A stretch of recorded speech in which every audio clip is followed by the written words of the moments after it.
Namaste, everybody. Thank you very much for joining. Today, we have with us Mr. T.R. Vivek, who is currently with the Hindu Business Line. He heads the digital news operation. Just to give a small introduction, he has been a journalist for more than 20 years. He's trilingual. He writes long form stories in three languages, that is English, Hindi, and Tamil. His interests vary from politics to cricket. And of late, he has been very busy chronicling the agriculture of India as a business, as how it has been conducted in general. And it's a great pleasure to have you, Vivek. Thank you very much for taking some time off your schedule. Thank you very much, Karthik. Pleasure to be on your brand new podcast. Yes, it is. It is brand new, and What is it called, by the way? I haven't thought of a name yet. I think it has to come by itself instead of giving it a name and narrowing its scope. Probably I will call it Chitta Vritti or forced Now, Chitta Vritti. now that you have decided to jump into this whirlpool, this vritti, Mm, then you must play by its rules, and market it. And to market it very well, you need to have a catchy brand name that yeah. captures the zeitgeist The zeitgeist, yeah. That this podcast. is your the German loving part of you, zeitgeist. Really nice. But yes, of course, I'll think of a name, but probably Chittavritti will not go all that well with our left leaning friends because they would automatically brand this to be another That's okay. Sanghi That's or okay. Just the language, but I think you will have a problem communicating even with your friends on the right. For them to that's quite true. understand this, they will have to, they will have to make the effort of uh, going back to Yoga Sutra, so that may not. Exactly. It's signs of our times, no one knows anything, but they have an opinion to make of. And coming to nobody knowing anything, I think we are in a state and place where knowing nothing is good for the peace of mind, because the source of knowing is what has become journalism now. I'm talking about the 9 p.m.ification of news, of the mujhe drug doification of news. But the, a deeper question that I want to ask is for a generation which has someone like me, who grew up watching news centered at the 9 p.m. prime time, who either didn't have Mhm. the bend or the motivation or the time to look into, say, a caravan for a long form story. Uh, might as well have been a puff piece, but still a long form story. For people like us, is has journalism become this irredeemable sort of a shouting match where the loudest voice wins, which I'm more than sure that it is not. But I want to know from a practicing journalist what journalism is, and how is the practice of it now by some of its practitioners becoming an antithesis of what it stands for.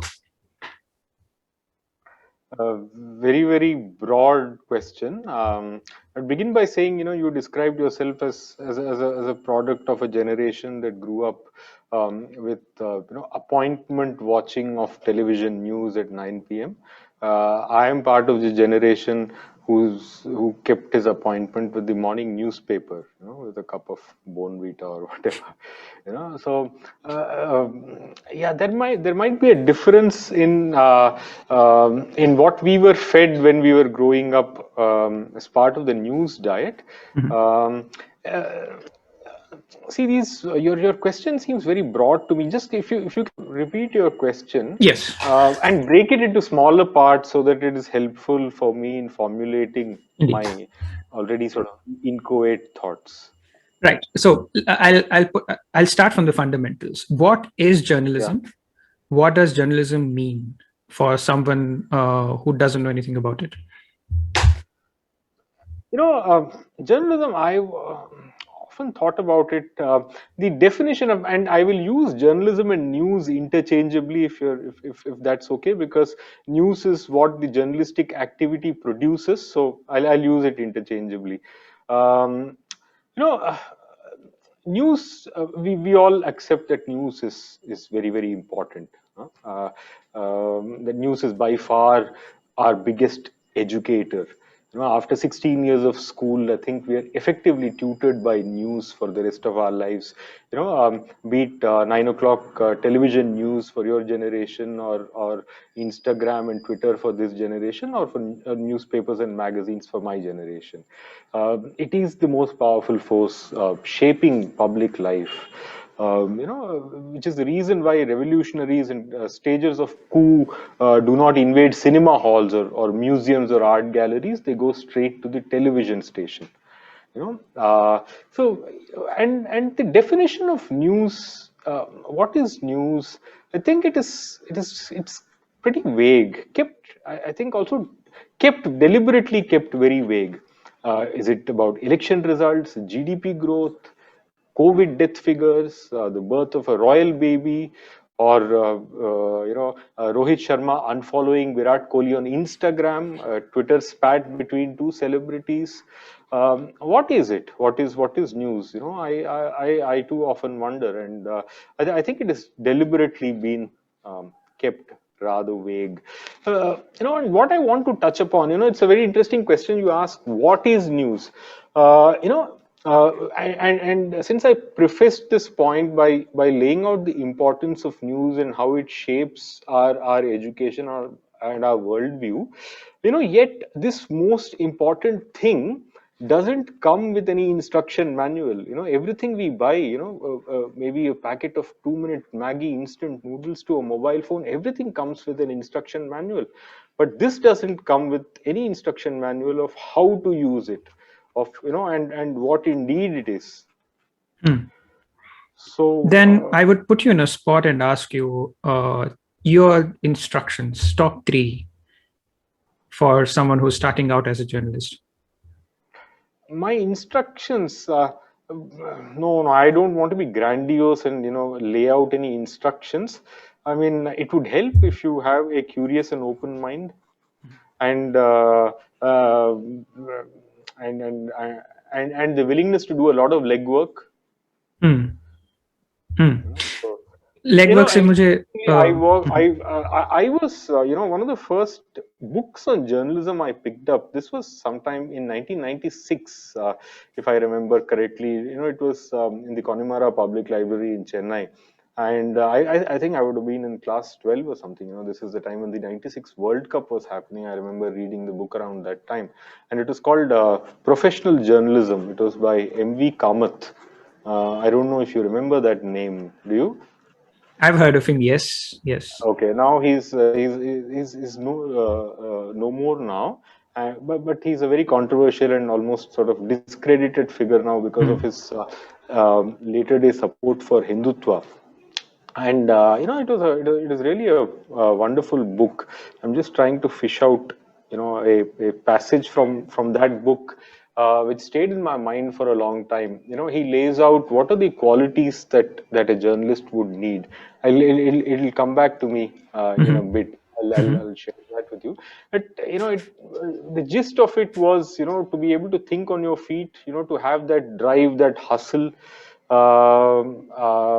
And even today, when I report, I feel like, if you're a generalist like me writing on various issues, it is a process of constant education. I feel like, if I'm writing on genomics assisted breeding of chana, there is so much to read and understand. It is almost like doing a quick crash course on several issues, Hmm. including the working of democracy or technology, or, as I said, genomics assisted breeding.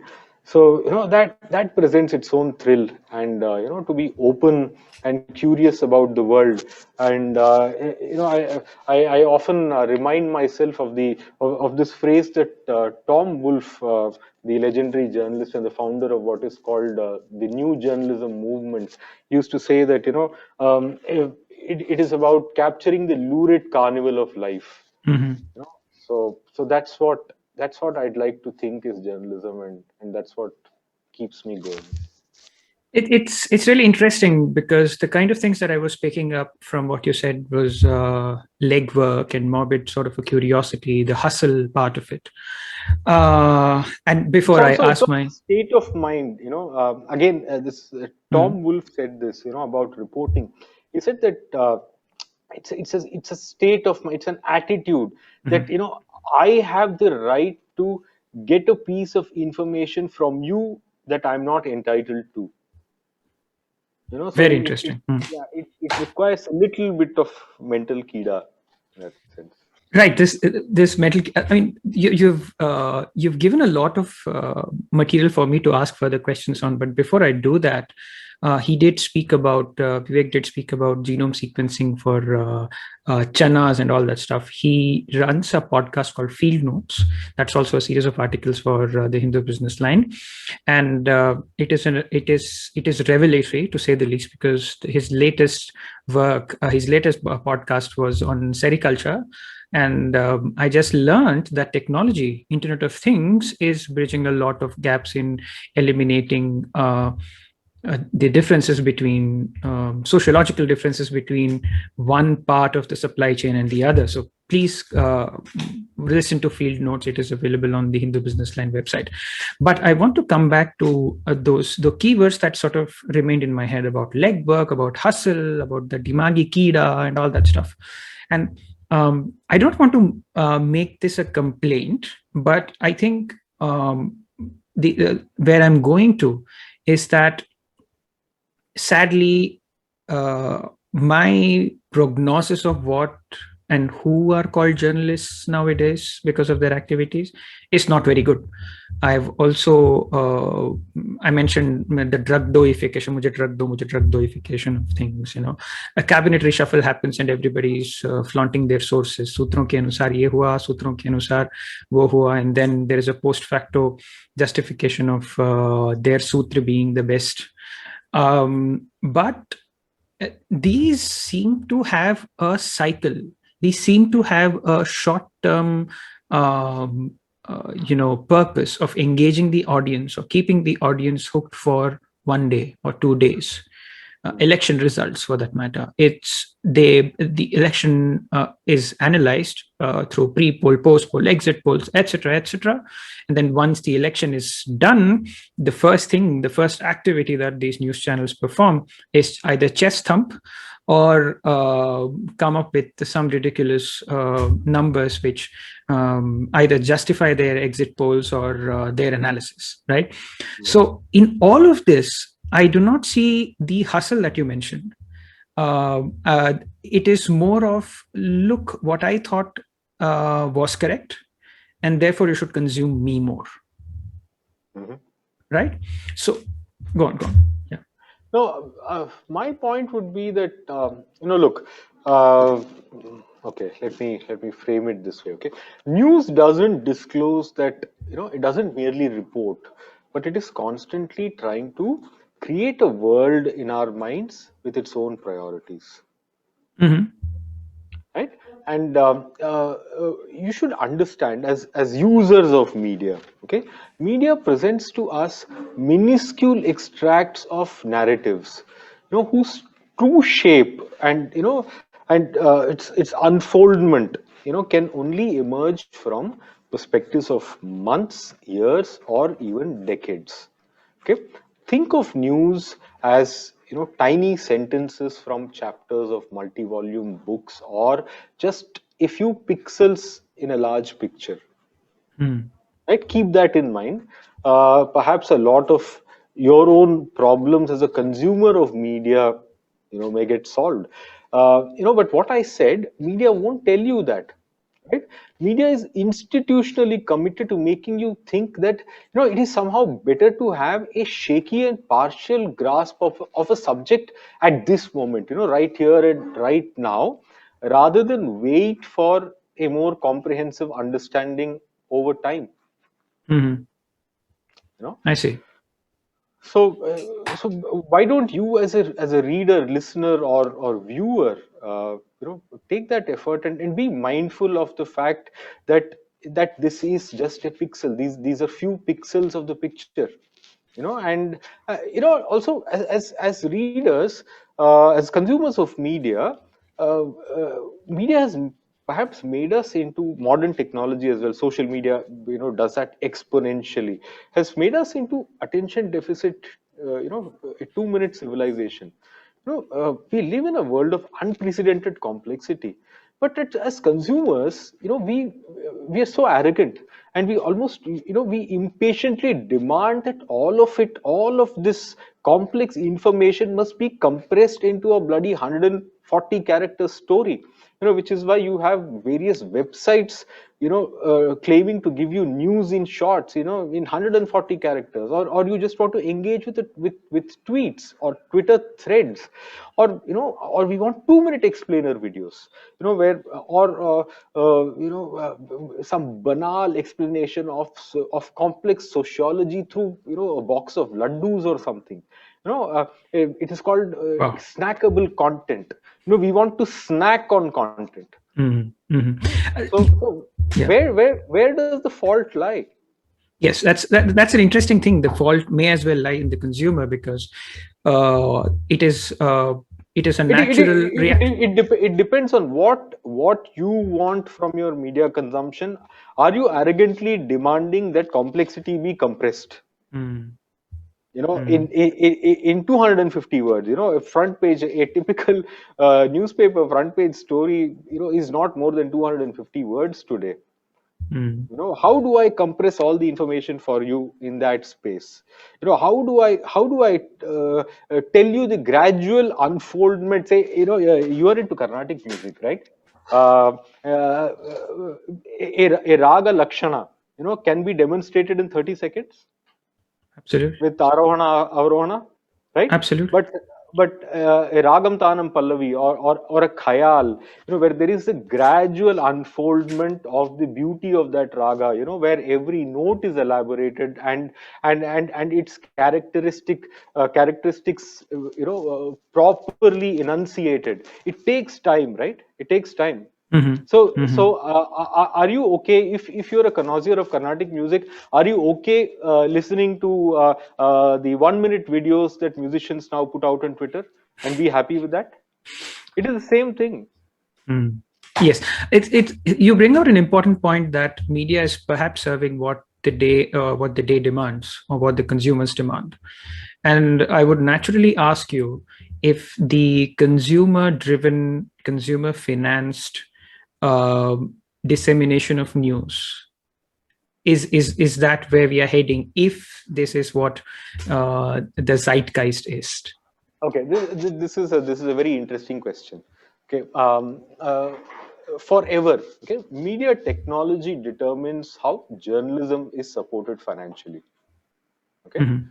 and those who finance news media in turn shape its contents. Hmm? A media relying on advertising revenue, usually if you think about 20 years, 30 years ago, India Today magazine didn't have to worry about selling its back page. It was booked. It was booked in advance for several years, by ITC or Mhm. Bajaj. So media relying on ad revenues, it is in its interest to make the world look pleasant. Hmm? Mhm. To give the advertiser a kind of neutral background, say a neutral canvas for the advertiser to use. Mhm. Neutral in what sense? Neutral in the sense that, there should be no chaos. There should be an air of stability, that everything is all right, that everything is under control. Mhm. So Media, would you say that the control is, you're talking about societal control, societal stability? yeah, advertisers want to reach an audience that is relatively at peace, because they want you to buy their goods and services.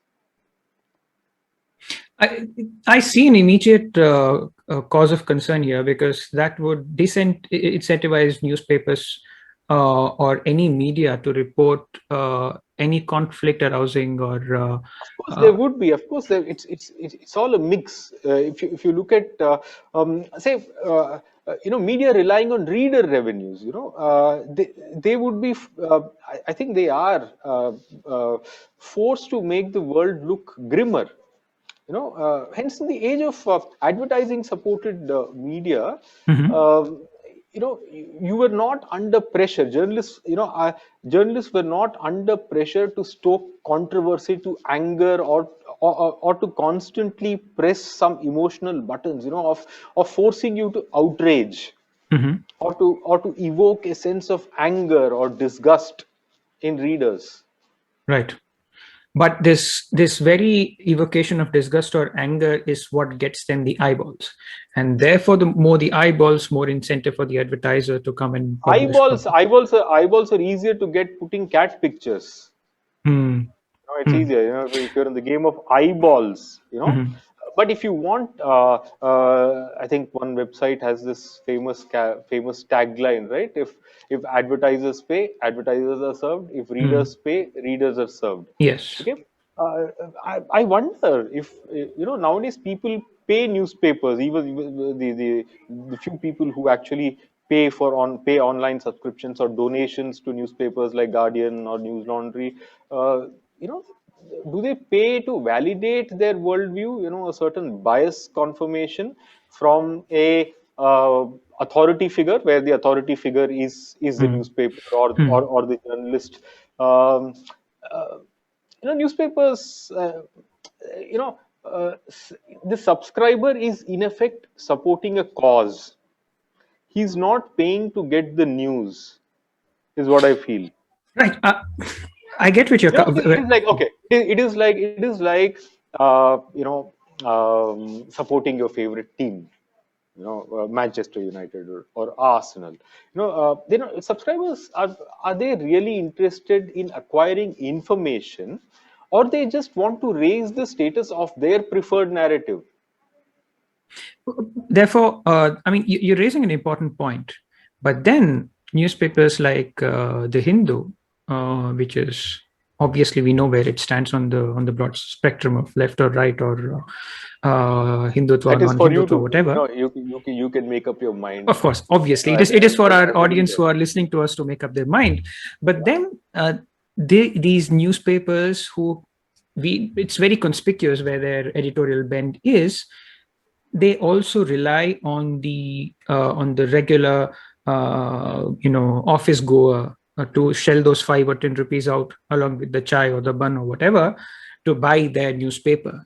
Now, why do you think there is a conflict in subscriber based dissemination of news where there is this loop of confirmation of your own biases? Yeah, it is like a Farmaishi Nagma, right? On radio, it is like asking Amin Sayani, writing to him and saying that, play this song for me. Or sitting, in olden days, there used to be jukeboxes at hotels, Mm. very, very, very chavanni dal ke, you could listen to your favorite song on a loop. It is not the news which is attracting people, but I feel asking for subscription or donations, it is causing the media to politicize, radicalize, and polarize agendas, and contribute to general discord in society. So anyone who says that this is the alternative model to advertising, subsidized media model, I am not so sure. So you clearly are siding with the conventional regular I'm advertising not. based. I'm not siding. I'm not siding with anyone. The regular, that model seems to be on its last legs. The advertiser funded newspaper model. Anyway, that seems to be on its way out. But Hmm. then, what is the alternative? Is there any other way? If the other way is the subscriber paying, I am just highlighting some of the problems inherent or baked into that model. I'm just Right. airing about subscriber driven models. Right. I mean, I'll just push on this a little bit. The Hindu business line, for that matter, it has its paper, it has its online version, and you are doing the field notes, the agricultural section of the Hindu Business Line, which is now very popular amongst readers and listeners. Now you may Really? shake your head, but it is. Um, but now comes the point where the Hindu Business Line has to make a decision, and the decision is a little bit of uh, editorial as well as financial, because they want to know if field notes is generating as much bottom line as it should have against the supposed investment that they have put in there. Contrary to that would be a model where the marketing team would go out. They would probably come to me and ask, look, Vivek is trying to do this, will you be interested in subscribing with 150 rupees or 200 rupees a month, sort of a thing, where we come every week, we'll come up with fintech or agricultural tech entrepreneurs and highlight the issues of the day.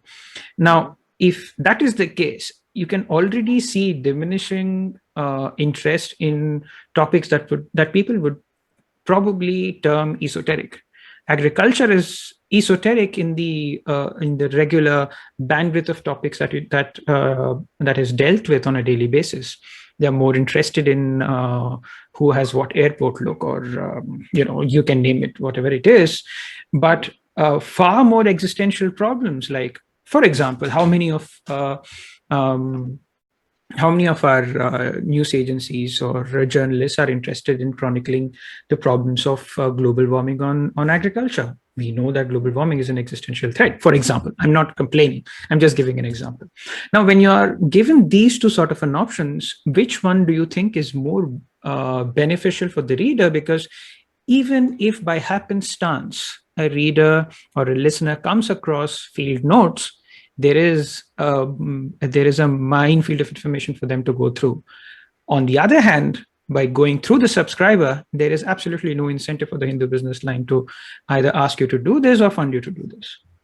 Okay, I will sidestep this part about Hindu business lines strategy in particular. It might be above my pay grade to talk about this in public.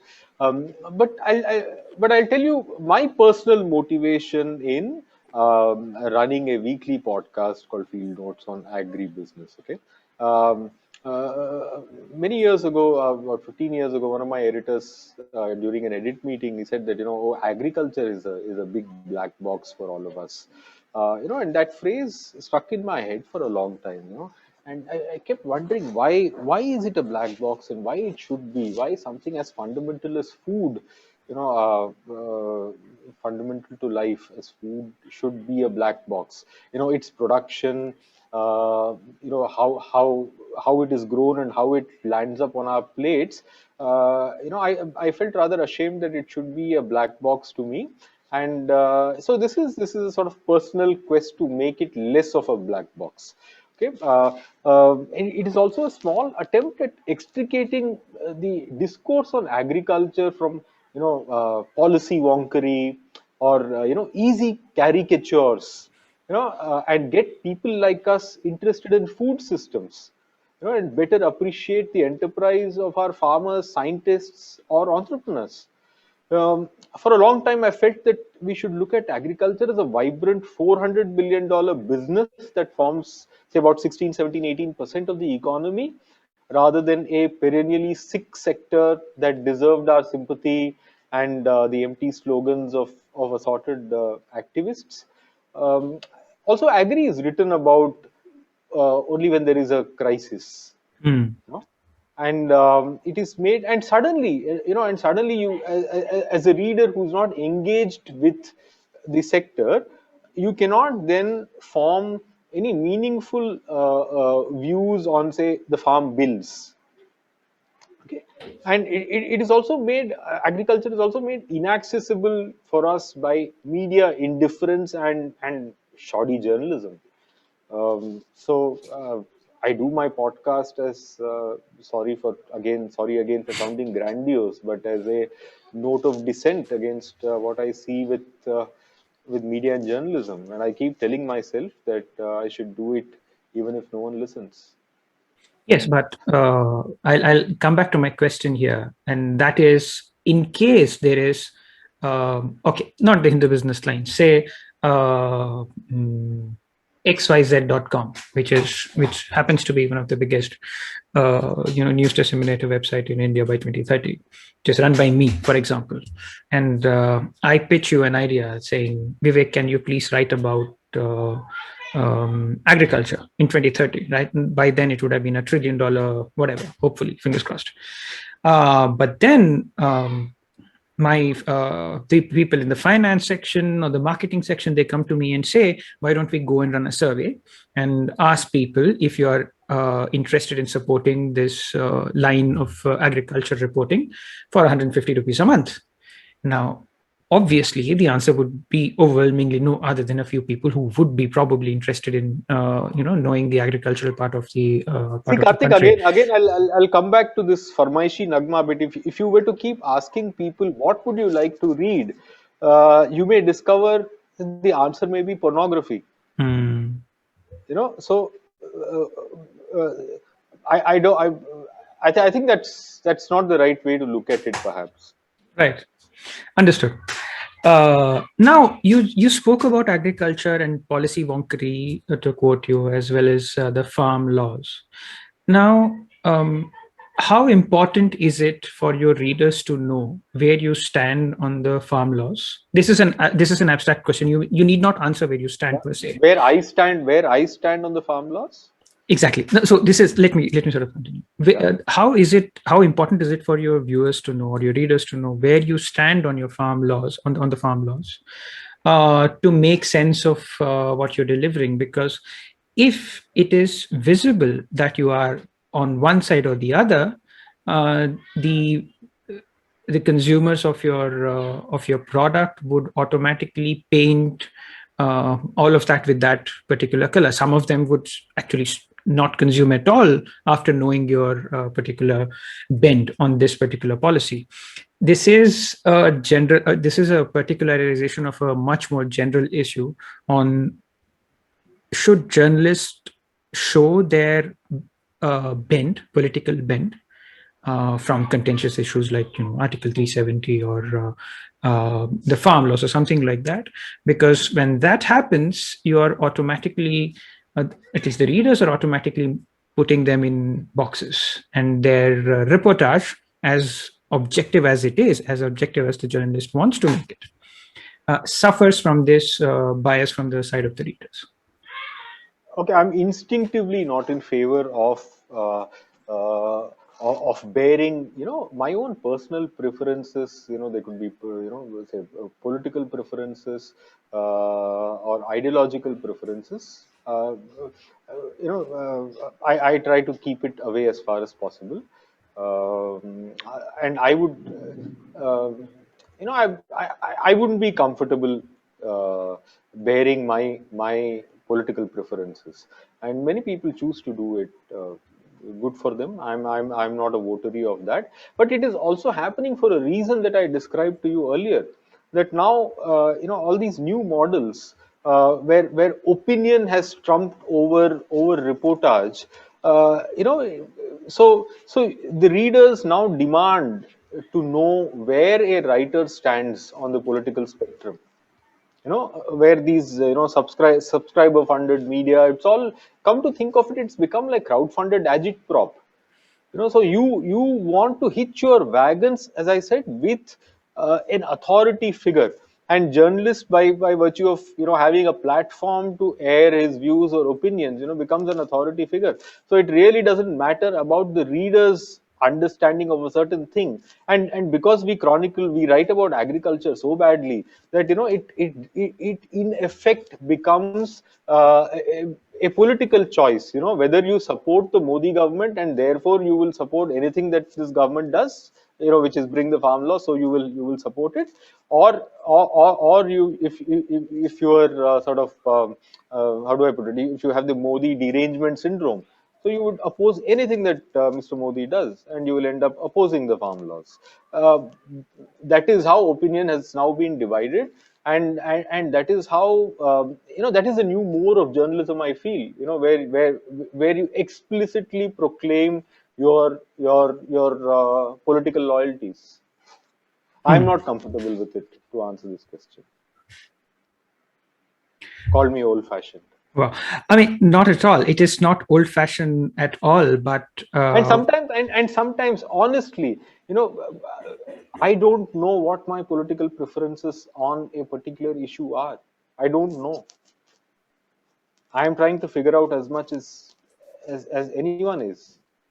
yes, you have preempted one of my questions in the future part of this podcast, where I wanted to ask you if are there situations in which you are put in a position to take a side, and then when you say no, I need more information to make a choice on one issue or the other. How I mean, yeah. Anyways, you answered it that sometimes you need more time. When I was looking through the myriads of topics that you have written on, one really interesting topic is on Kaveri. And it is really close to my heart as well, because I come from Mysore and we have spoken quite a lot about the issues of Kaveri and whatnot. Um, can you please tell the viewers why Kaveri is such an important river, why the Kaveri issue is so vexing, even though, as you write in one of your articles, that it is at 800 kilometers is one of the shortest rivers in India. And there is one more question, and that is why isn't such a vexing question not getting the importance from the Noida media? I mean, I don't know, and I really don't care. Whether it gets importance from the Noida media or not. Again, it is for the readers to seek out. If they care about something, then I think they should seek out that information. And with technology, it's not all that difficult. Right. So, what is the vexing issue of Kaveri? I think the Supreme Court ruling now, I think the vexing may have come down. I think as I speak, it's raining rather heavily here. So we've been blessed with, I think, 3 consecutively good years of monsoon in the Kaveri catchment area. So, the real test comes when we have to share the distress. So then we'll have to see how the Supreme Court verdict holds up. Um, yeah. So we'll know the chickens will sort of, what's the phrase? Roost when, yes. Yeah. Yeah. All right. So when the issue, when Yeah, the when proverbial. we really have to share the distress is when we will know, if we put the vexations of the past behind, and whether the Supreme Court order really helps us. All right. I would urge the audience to please read his wonderful series on the Kaveri River, which he wrote for newslaundry.com. I'll link those articles at in the description. Vivek, I wanted to not ask you about particular people. I think I spoke about this before. I mean, a few days ago as well with you. That it is, as much as it is our responsibility as consumers of media to know what we want and pressurize and put, I would say, give the incentive for disseminators of news or anchors of news, so to say, to deliver information in the kind that we require, as well as on topics that we require. Can you do some navel gazing and tell us what are the issues with media? And I would qualify media by saying Delhi media or Noida media today. I think, at a larger level, with all the media organizations are becoming financially weaker. As this conventional model that I've described, as it withers away, really they they don't have the kind of resources that they may have had 20, 30 years ago. That really hampers the ability of a news organization to invest in reportage, which is why people take the easy way out. Today the entry cost of starting a media platform is pretty much nothing. You've started a podcast. Tomorrow you could easily start a WordPress based website. It's from around 2010. I would say the last decade and a half. uh, with the widespread internet and social media. When did Twitter come along? 2009, 8? Yeah, 9, 10 years. Yeah. Yeah, 9, 10. Widespread Twitter, Facebook. Journalism now tends to be opinion leaning, and reportage seems to have surrendered itself to the altar of commentary. So that I think that I see as a huge weakness in the media today. And newsrooms are emasculated today. I look around everywhere. You hear stories of layoffs and newspapers and television channels cutting staff. What it does is, the lack of people and lack of people who could mentor a younger generation. Newsrooms lose their sort of muscle memory to interrogate facts, claims made by politicians or business houses. The ability to critically analyze them or interrogate facts, it just disappears.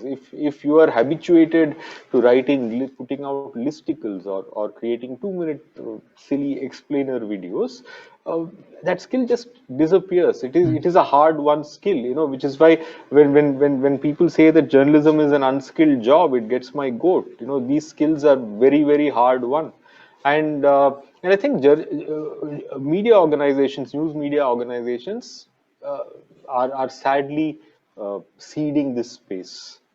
That I would call that a bit of a crisis. Is fact checking journalism then? Fact checking, again, with everything, fact checking has also become a rhetorical tool. In this world of crowd-funded agitprop, everything is politicized and radicalized. Even that fact checking is also a rhetorical tool. Please understand that Mhm. and bear that in mind when someone says that I'm a fact checker. Right, because there is an obvious, how would I put it, conflict of interest, if you may, because if a journalist is a fact checker, then the journalist has no obligation to report all the factually incorrect sayings of politicians of their particular motivation. So fact checking has to be this It's independent built pillar. into my job description. I mean, as a journalist, if I'm not able to get my facts right, then probably I should do something else. No, Vivek, that is not what I meant. If a particular politician or a particular think tank or a group is claiming something which is blatantly false or I don't know, homophobic or it's hate speech or something like that, then I would want to know to the T what has been said. The Mhm. role of the fact checker, from my naive understanding, is to But then, get but then, into but then what. you can pick people you fact check, right? So you could keep on fact checking or highlighting the mistakes or the outrageous actions of your political adversaries. Which is why I say that it's become a rhetorical tool. Right. So we are moving to a place where the left leaning people have their own set of news disseminators and fact checkers and long form articles, and the right of the world have their own set of news disseminators and fact checkers and what have you. Um, is it where we are going? I think that's clearly where we are headed, and yeah, as I said, paying subscribers want this. This is what they're expecting. Right. I was A polarized, highly politicized. discourse. Right and the left, they're clearly sort of mirroring each other in their actions. Yes. The physicist and AI researcher Max Tegmark, he has a website called improvethenews.com, where you have sliders to slide from left or the right, from critical to being soft, from being incriminatory to being speculatory. The spectrum of things, and this AI gives you a list of articles that you can read depending on what you want. Now, the advantage of something of that nature is that the reader always has the option to slide it from the left to the right and see what the other side is saying, right? um, I think artificial intelligence will really help us go in the direction where we at least are sensitive to what the other person is saying, whether we agree with it or not. But at the same point, I want to know from you, because you head the digital news platform of the Hindu Business Line. How has the digitalization of news changed your daily life? And when you look at the strategy of digitalization, are there any compromises that you have to make? Or is it that anything that has been given to you as reportage, you find better methods of delivering it online and making it reach a bigger population?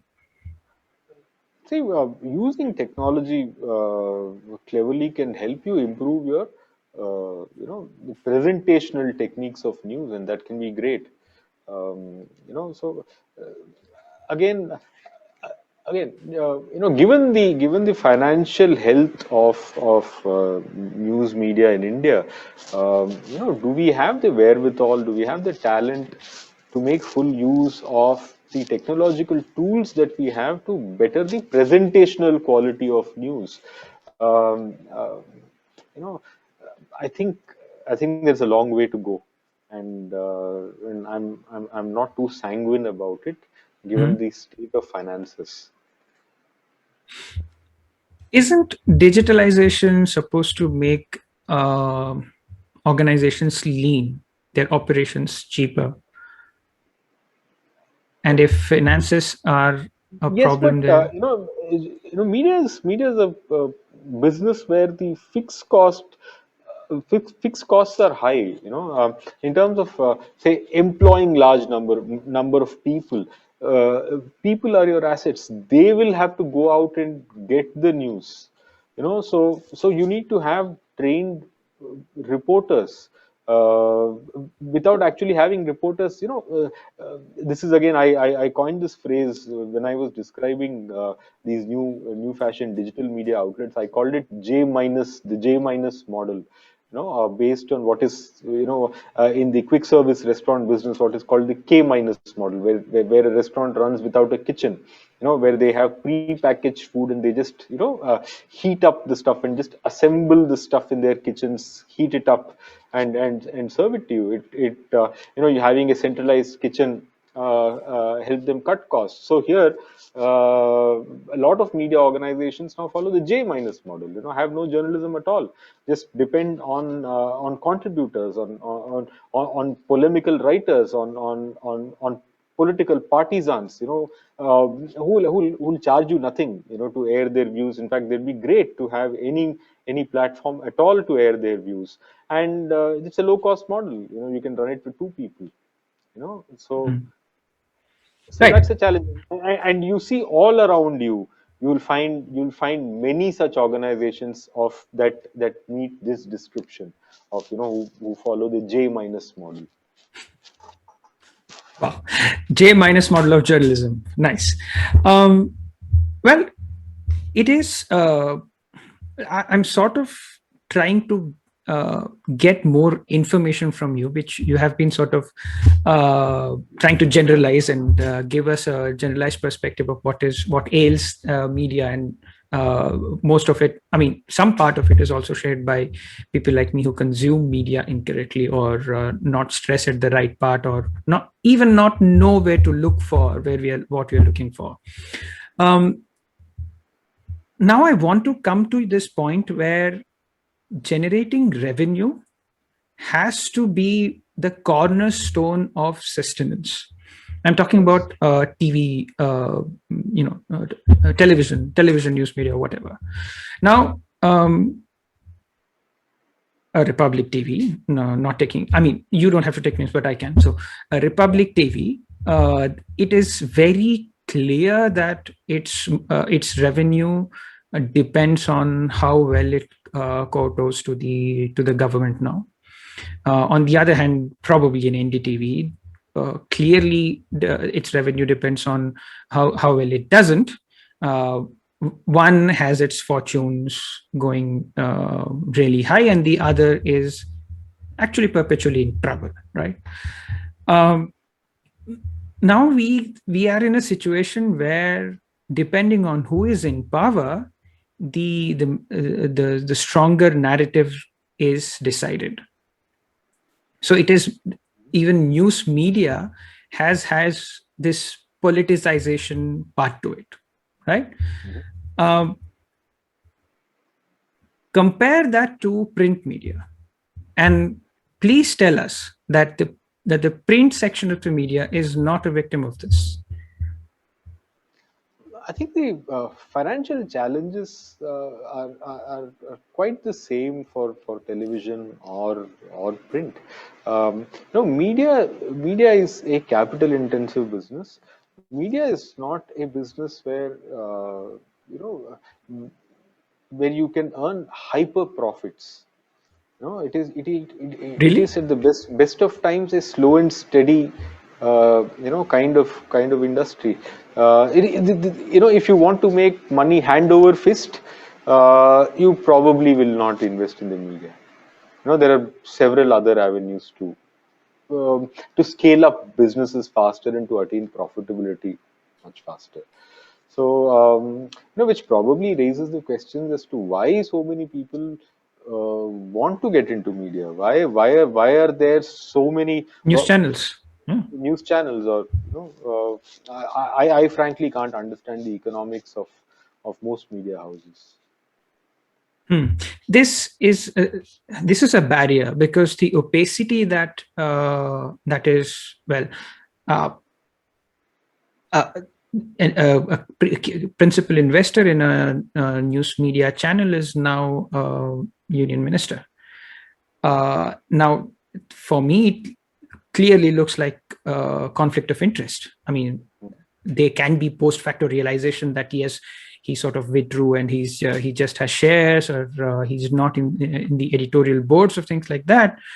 But then when something of this nature happens, and when a very well known journalist who has been in the business for more than 2 decades tells us that it is the financial aspects of it is not very well known, it's a red flag for people who are watching. It's a red flag for people like me. Yes. See, Indian media owners, they have very malleable zamir, and so I find it funny when people say that this X media organization is right wing or left wing or this or that, or uh, uh, see, Indian media owners have the large ones have multiple business interests. Okay. Newspaper, if a newspaper also runs a chain of schools or universities, or some family members of a newspaper owner may run a pizza chain or a pharmaceuticals company. You need several favors from the government, right? Cheap land, favorable policy. Mhm. So when you seek favors, your ability to have an adversarial relationship with those in power diminishes, right? And media houses now want the prime minister or assorted ministers to attend their events. There are Conclaves. so many conclaves and events, award functions and all that. So if you're critical, would they attend? And the commercial success of these events depends on your pulling power. Which VIP can you get? your ability to get the biggest names in the government. Success is measured in that parameter. So really, are we serious about speaking truth to power and uh, A natural question from this is, which country has this sorted out? I don't know, boss. I don't know. I really don't know. I'm not a global. I don't consider myself a global citizen and all. I only know a little bit about what happens in the Indian media. But yeah, this is the scene here. I really don't know what's happening. It's a very depressing scene, you know. Uh, I'm really, I don't know what to say, because no matter where I look, there is either extremities have proliferated. There is, if I have to find a semblance of balance or uh, not neutrality, objectivity, then I'll really have to struggle. And I don't mean me, I mean people in general. This paints a really depressing picture. Yeah, but I'll tell you what, the most beautiful thing about this, um, you know, media ownership and, the ability to speak truth to power and, censorship, issues of censorship and all. See, I think all governments across the world, and big businesses around the world, they would love to seek control. They would love to seek the control of their citizens' lives, want to know more about you, and therefore to control media with greater effect. But the thing is that now, they don't have to do it with some, overt muzzling. They can do it with confusing the public with unending stream of banality or tittle tattle. That really does away the need for any overt censorship at all. That does the job much better than any gag on the press. Wow.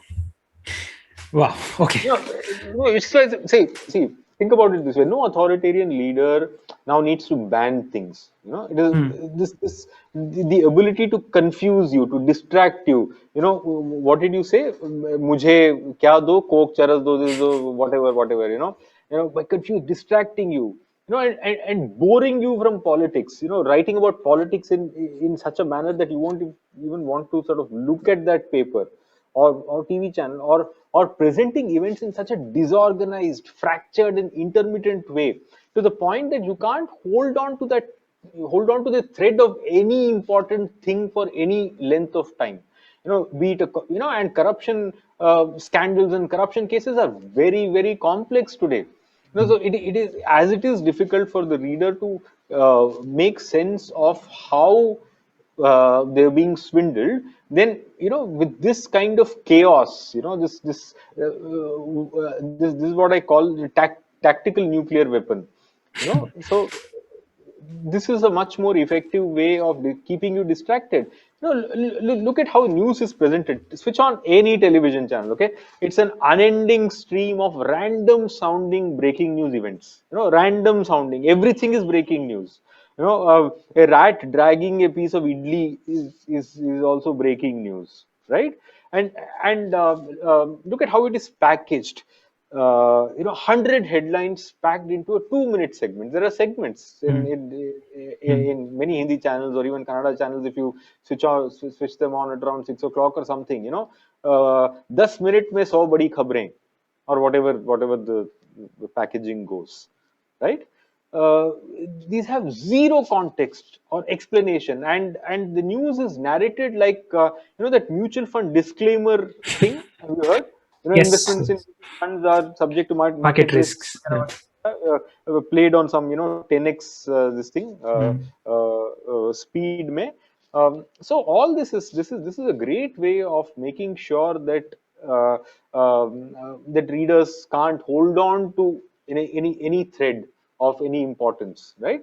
That, and colorful antiques of celebrities, all of this kills our capacity to grasp any reality, and it is more effective than any ban. This this is very depressing. I will move on to another topic now, because Well, of course, because I don't want to linger on this very dark, macabre You know, sort of reality. I'll just make one point. Yes, yes. See, when news or journalism, when it fails to harness, the curiosity and attention of its audience, you remember I spoke about presentational techniques, Hmm. right? Hmm. Through its presentational techniques, a society becomes unable to grapple with its own dilemmas, and therefore it kind of loses. I talked about muscle memory in the newsroom. The society may also therefore uh, you know cannot have does not have the ability uh, to grapple with its own dilemmas, to accumulate the collective will to improve itself. Hmm. And this is what social media also thrives on. But this is a reality that we sadly have to deal with. It Yeah, is. deal with, but think about it. Think about it that you are being all this relentlessness of news. Is it creating a new species? That everything is designed to outrage you. To make you angry. Are we heading towards a new species where we have become hyperactive zombies? Hmm. Literally, because we do not, as I told you, we do not have the collective will. You can't accumulate the collective will to do anything with all this information, to act in any meaningful manner. What is your prescription then? Say, Okay, I'm can I share my screen and sure, just please, absolutely. illustrate this Yeah, yeah. about this chaos, this chaos that is unleashed by design. Sure, sure. Yeah, just a second.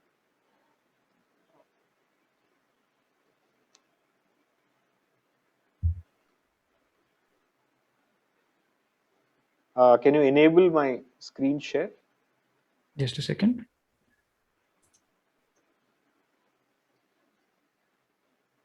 What can you see? Not yet. Can you try now? Yeah.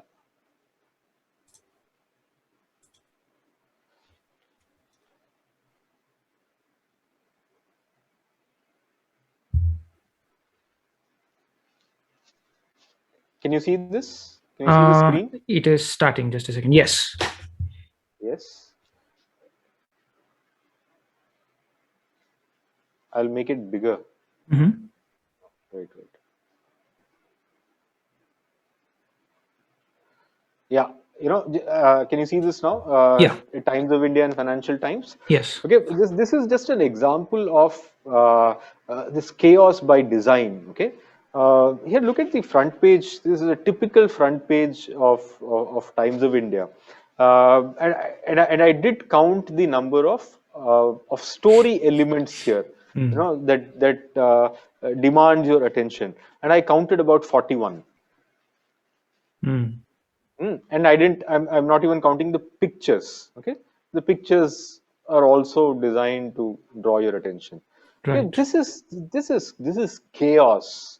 What understanding of anything are you going to develop by looking at this front page, which is utterly chaotic? And because the Times of India is a successful media product, then it becomes A model for the gold replication. standard, and a model for replication, whereby it becomes the truth that a front page must look like this, and then we justify it by saying that the Indian consumer, he's used to a thali, he's used to a rajdhani mein, some 35 katoris on his plate. He likes it like that. Banana leaf में जो खाना खाता है, मतलब उसको सब चीज चाहिए, एक तोरण ओलन ये पचड़ी गिचड़ी सब चाहिए, Mhm. तो खिचड़ी बना के रख दिया पेपर को. So this is what happens, and this is what I call the tactical nuclear weapon. This तुमको कुछ समझ में नहीं आएगा. It is designed to give you not even a partial grasp of anything. And this is FT is a better example. Look at how much cleaner it is. It is trying to tell you much less, and perhaps in a more meaningful manner. That is right. Yeah. Yeah. Wow.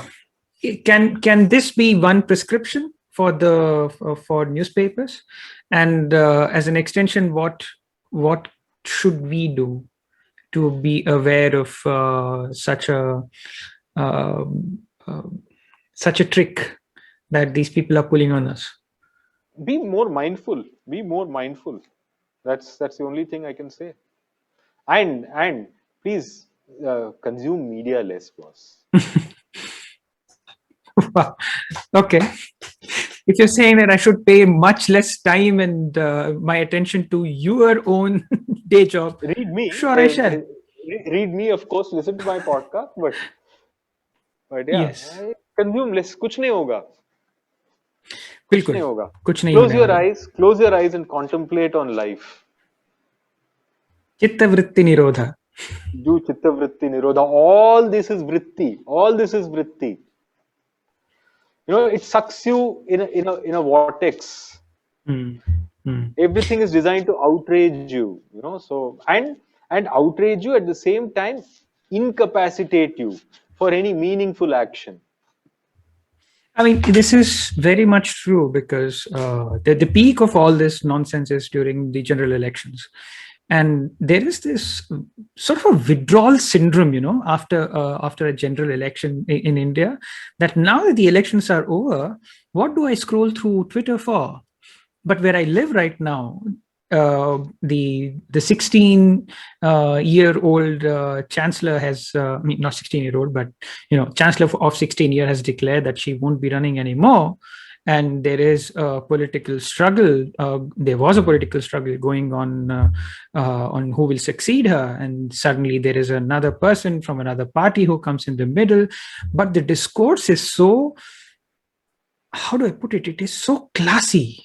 It is, you look at Deutsche Welle and the news that you get in a 30-minute bulletin is, of course, it's not enough, but it is enough for you to know where to look for. But I struggle to find an equivalent of that in India. Anyways, I think this was as depressing as it is.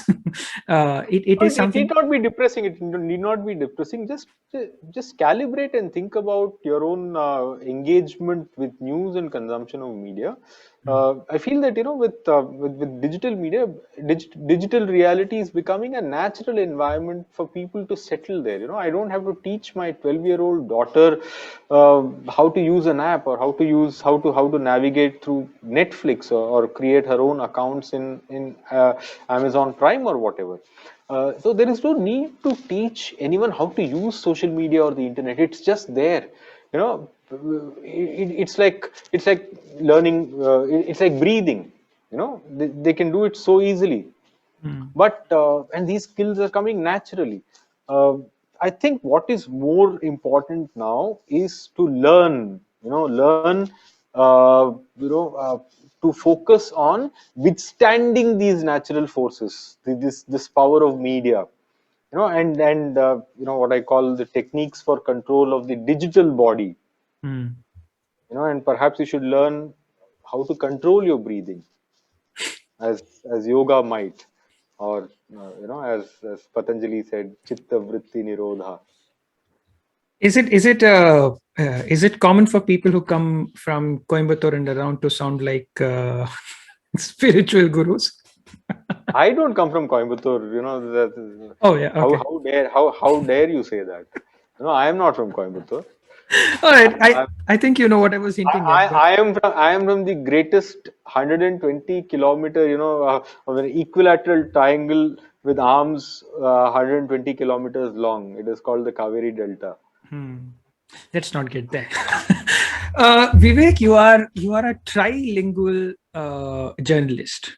आपको Not really. I wouldn't say trilingual journalist and all. Yes, I can use three languages with reasonable felicity, but I'm not a professional writer in Tamil. I can I need to sort of work at it and work towards developing stamina to write for long stretches of time in Tamil. But I do love translating, and I hope to increase the quantum of stuff I write in Tamil. all right. So you're And bilingual and a little yeah, more. Yeah, yeah. Even in Hindi, I'm not a professional writer in Hindi. But you have written pieces in Hindi. You have I come know. on Hindi podcasts, and Yes, yes, I do.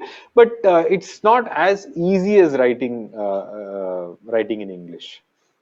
So your language gets a little rusty, and the whole thing of getting used to a phonetic keyboard. What might take me an hour to accomplish writing in English, perhaps might take me 3 to 5 hours to do that in Hindi or Tamil. right.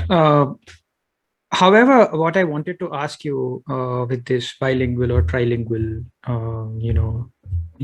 reportage and journalism, things like that, do you see a difference or difference in attitude or philosophy in approach to news or journalism in vernacular media versus the Delhi, Noida-based media? Is there a difference, or who's learning from whom? Or as one of your colleagues, not colleagues, but co-journalists would put, it's a tyranny of distance that we are not able to concentrate or learn or even report on areas that do not conform to their See, mono or bilingual. all newsrooms, across languages or whatever, as I told you, they're plagued by the same weaknesses today. They face the same challenges. So, it will be very romantic to think that, somehow regional media is a very different beast from the Noida media or Delhi media. No, I think they're facing the same challenges of newsroom emasculation, perhaps to an even more greater extent. Hmm. Interesting. I'm asking this because English in, English media is only a portion of the entire gamut of options that people have to consume. Uh, Times of India may be the largest English, language newspaper, but Dainik Bhaskar sells, leaps and bounds more than Times of India does. However, the narrative setting is predominantly from the English-speaking part of this world, right? Why do you think that happens? That is because you operate in that bubble, right? Because you are engaging on Twitter, and where these titans, Twitter titans and influencers, and their output is mostly in English. So it is like, perhaps you are giving them greater credence and weightage than perhaps you must. Noted. I I, mean, I, I really don't think, it's uh, English writers would like to imagine that they are the agenda setters and uh, influencers, national influencers, but I mhm. think it's thoda gas hai usme. I want to conclude by asking you about your own um, inspirations, for the lack of a better word. Is there someone that you grew up looking at, saying, I want to not emulate, if not emulate, then at least learn from for your profession? And you've told me multiple times that you hold journalism to be a very noble profession. So there must be some I think nobility of it's the the noble best job in the profession. world. Yeah. Sorry? I think it's the best job in the world, as Garcia Marquez said Yes. himself, a journalist. Look, there are several people who I admire. There have been at various points of time. There were several editors whose work I thoroughly enjoyed and I looked up to. One early influence was Outlook and Vinod Mehta, and I had the good fortune of working in Outlook in the mid '90s when I told you about picking up the MV Kamath book. That was around the same time Outlook came out. I think it came out in 1995. It was such a breath of fresh air. I would make a dash to the lending library where I was a member. I think every Saturday, at around Saturday morning से मैं चक्कर लगाना शुरू कर देता था. The Outlook copy has arrived. So I could have given my right arm to work in Outlook, and I'm quite glad that I did manage to work in Outlook under Vinod Mehta. FJ Akbar again, his his revitalization of Telegraph, in terms of how it looked, and how he shaped the paper as a journalism product, was quite inspirational. And I've been fortunate to have had the opportunity to learn from some really good editors.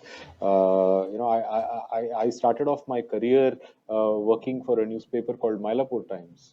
Mm. You've written about it, yes. yeah, Yeah. it's a lovely community paper in Chennai, and my first editor was a man called Vincent D'Souza. I'd love your listeners to sort of look for my story. I wrote a piece on Mylapore Times for News Laundry News Laundry. Yeah. last year sometime. Yeah, yeah. So he was a fantastic editor who taught me the importance of looking at the small things. Our weekly editorial meetings would be traumatic. He'd pull me up. And I was wondering, ki yaar, sala. A free paper, it used to be distributed for free during the weekends. So free paper चला रहा है और इतना इसका हाव भाव during one postmortem I remember some housewife had died and I had reported on the I was murdered. I had reported on the death, and we created some graphics and all that, how did it happen, 12 बजे आया चोर और क्या क्या किया इस type का. And the next week when we did a postmortem, we came to the office and he just gave me a dressing down, and he threw on the table a copy of the Time magazine. Mm. And that was the issue when John F. Kennedy Jr. had died in some plane crash or something. Mhm. And then he said that look at how time has covered this thing from all possible angles, and look how beautiful their coverage is. I said, यार दिमाग खराब है इसका. Where is time? Kahan, मैं kahan? But then I did realize the importance of benchmarking you against the best. At least having the aspiration. Even if you are working for a community newspaper, to have the integrity and aspiration to say that, boss, I will do this job properly to the best of my ability, and not cut corners, and take your job very very seriously, whether it is time or Mylapore Times. So yeah, in that way, taken a couple of names. Another journalist that I hugely admire is Shekhar Gupta. I think pound for pound, he's probably the best post-independence reporter we've had. Wow. Okay. I'd like to know, if you disagree or if you have any other names I in mind. have But I have no I think Shekhar opinions on Gupta that. Shekhar Gupta has probably covered, almost every flashpoint in the subcontinent. From Sri Lanka to the northeast, to Pakistan. Uh, Yes. uh, Again, let me think. Saeed Naqvi was another Mm. journalist who I Mm. admired in my growing up days, when I was young. Rather. I quite used to like his television. He used to have a television program, sort of dispatches from the world, and he used to do, some offbeat stories from around the world. And I just remember he done one story on. Have you heard the Jeffrey Archer short story called The Hungarian Professor? Mhm. Hmm. This is about a guy living, in the Iron Curtain, and who loves English. He loves Shakespeare, and he just loves, talking to a random visitor from England. But he knows everything about England, and has learned from that he's learned from books, by Mhm. reading books alone. He knows England more than Englishmen do. So इस type का Said Naqvi had done a story on something similar on a violinist, if I remember right. So a lot of his, and this was again in one of the East European countries. Some really nice vignettes from around the world that he could bring. So these are some of the influences, I would say. Internationally, I'm a huge fan of Tom Wolfe. I think I've already mentioned him a few times during our conversation today. And another writer, again in the Tom Wolfe mold, not a journalist, but a writer whose work resonates with me, is John Steinbeck. I find his work rather sort of reportorial. So those would be some of the influences. You spoke about benchmarking yourself against the best in the business of the time. Please don't answer this question, but if someone wants to benchmark themselves, if a media house has to benchmark themselves now, uh, it is for the audience to decide who do you think, audience, who should xyz.com that I was talking about should benchmark themselves against. Vivek, you are given. I must add here. See, a lot of your friends may scoff at this, but I did really, in fact, envy Barkha Dutt's work during the pandemic. Yes. And the chutzpah that she Why showed. would my friends be angry about it? You No, know, certainly not. But yes, her work was amazing. Yes. so I hats off to her. I really thought that she did some stupendous work Yes. during the Yes. pandemic. She put her own life at stake. Literally, she put her own life at stake by doing that. It was really something. Vivek, you are given endless resources, and you're guaranteed viewership. You're guaranteed eyeballs. You're guaranteed access to Modi ji, Mota Bhai, Madam, the Beta ji. You name who. You name Beta ji ke. I don't know. Best friends, Beti ji ke bete, whatever. You are guaranteed this much, and you're tasked with the idea of coming up with a media organization. What would you do? What would be your principles? If And someone could guarantee me all this and endless coffers of money, I would sincerely advise that person not to invest in the media. And I'm sure he would not need to invest in the media if that person had this much access and money. but Vivek, it is required for the people to know from people, from journalists who have integrity, who do not have a fish to fry in either side of the kettle, uh, what what, for the lack of a better word, what the truth is, right?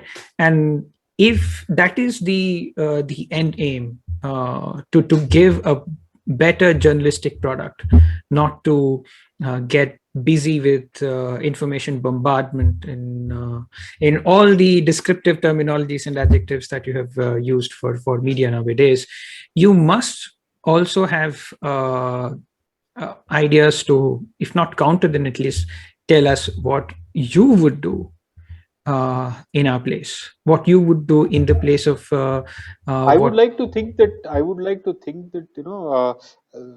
I am practicing the kind of journalism that I would like to do, and uh, you know, uh, I've come to shrink my canvas a lot.